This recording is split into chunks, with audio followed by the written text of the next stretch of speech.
Day 9 of the truck build. I've just come back from Toowoomba. It's 1 p.m. in the afternoon.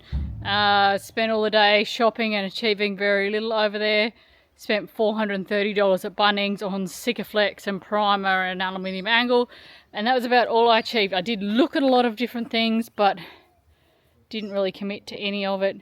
But Tom's been doing a little bit here. We're also waiting on a delivery from Bunnings with my doors and things, but that also hasn't arrived. Yeah, today was supposed to be here at 10 a.m, but that's Bunnings for you. Ordered fridge and washing machine from Harvey Norman, both due to be delivered today. Neither have delivered today, and now they're out of stock on my washing machine after apparently they had stock yesterday.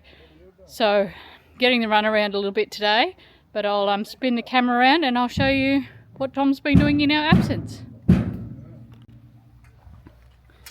So that toolbox was in yesterday afternoon, and he's mounted this one properly and painted all the frame for the grey water.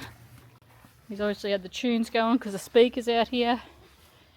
My next job is to lightly sand this floor and put the second coat on, and then it's going to dry for 24 hours, so get onto that very shortly.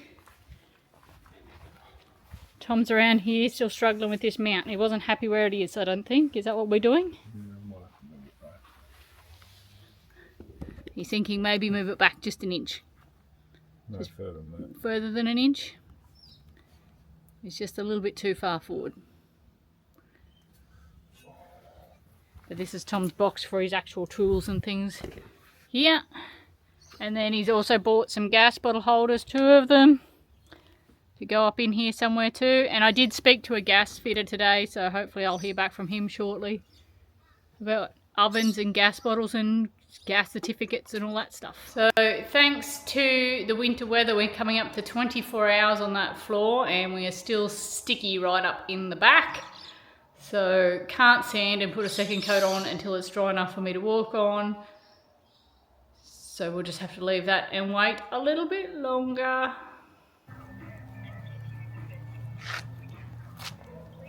The on hold with Bunnings' face. Ideas, advice, inspiration are available online at bunnings.com.au. Make your DIY dreams come to life with step-by-step guides, kitchens to bathrooms, outdoors and more. What a place. Okay, so day 8 has been a little bit of a bust. Delivery from Bunnings didn't come up, so I couldn't do anything on that front. Floors didn't dry, so I couldn't do anything on that front. Gas fitter didn't call me back, so can't do anything on that front. Little bit of a stalemate today, so tomorrow hopefully the floors will be dry enough to put another coat on. Hopefully the gas fitter will call me back. Hopefully my doors and timber will arrive, and hopefully the rain holds off and we get some solar panels and some wiring started on the top. That's the plan for tomorrow, but today really has been a bit of a brick wall day. So I think it must be beer o'clock, because that's about all we're going to achieve for the afternoon. What do you think, Thomas John? Don't know. You don't know? No thoughts on the day? Frustrated? Yep. Over it? Yep. Think living in a bus might have been a better idea? Nope. Nope. he's still saying truck.